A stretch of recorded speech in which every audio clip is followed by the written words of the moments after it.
Rádio Fatos. A notícia sempre em primeira mão.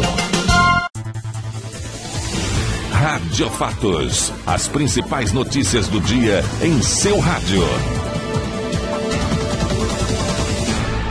Rádio Fatos.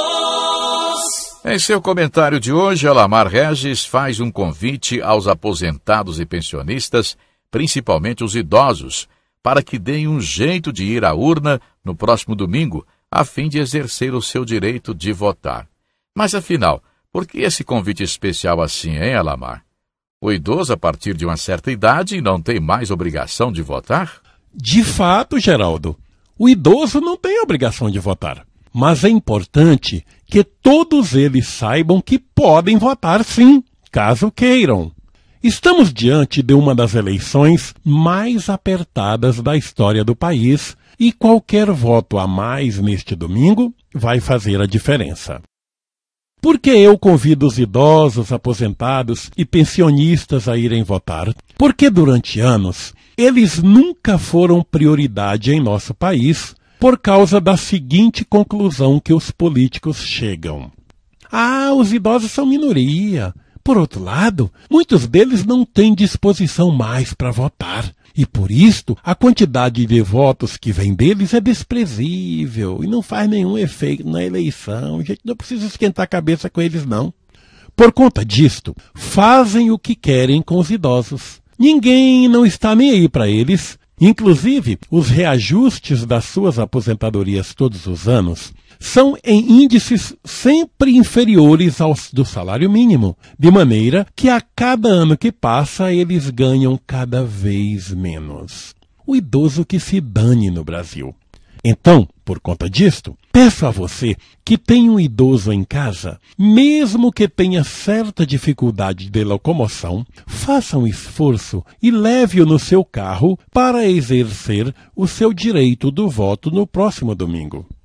Meus amigos, a nossa responsabilidade com esta eleição é muito maior que o que podemos imaginar. Não está em jogo apenas a escolha de uma pessoa para ocupar a cadeira da presidência da República. E a gente ficar tranquilo, esperando que as coisas melhorem um pouco mais ou fiquem do mesmo jeito como o Brasil está. Vejam bem, se o Brasil ficar como está, em relação ao que ele poderá ficar, caso se concretizem as intenções de algumas pessoas ligadas ao governo atual, será motivo para a gente dar graças a Deus. Pelo menos aqui hoje, a gente tem liberdade, pode ir e vir para onde quiser e até pode emitir opiniões, embora muitas pessoas ainda se achem no direito de querer calar outras. O grave problema será a concretização do sonho de alguns elementos terríveis que estão com a bola cheia na nossa política, que será um verdadeiro desastre para o Brasil. Que ameaças seriam essas? Gente, é normal um país ver um determinado modelo lá fora, em outro país, e querer trazer para cá, principalmente quando são coisas que deram certo. Seja um modelo de transporte público, um modelo de educação, de saúde, de combate ao crime, enfim, até mesmo um modelo de governar. Obviamente, pela lógica, a gente espera sempre que, num caso deste, caso aconteça, adote-se algum modelo de algum país que deu certo, que tem um padrão de vida melhor que o nosso, onde o seu povo vive em condições melhores que a nossa, não é verdade? Imagine um modelo com a organização, o nível de educação, de cultura, de indústria, de exportação e de qualidade de vida da Alemanha, por exemplo. Da Suíça, da Holanda, da Bélgica, da Dinamarca, da Inglaterra, da França, enfim, de um país que deu certo, onde se respeita os direitos de expressão, direitos de ir e vir e direito à liberdade. Ótimo, tudo bem. Afinal de contas, qual é o brasileiro que não gostaria que vivêssemos aqui o padrão da Suíça, por exemplo? Mas será que são esses os modelos que querem implantar no Brasil?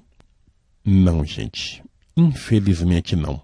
O modelo que querem implantar no Brasil é exatamente o modelo de Cuba, da Venezuela e da Coreia do Norte, onde o povo não tem direito nem de viajar para fora do país. É um modelo que, inclusive, sonha em calar a nossa imprensa para que ela não divulgue mais a corrupção, a safadeza, a pouca vergonha, as arbitrariedades e os crimes cometidos pela classe política.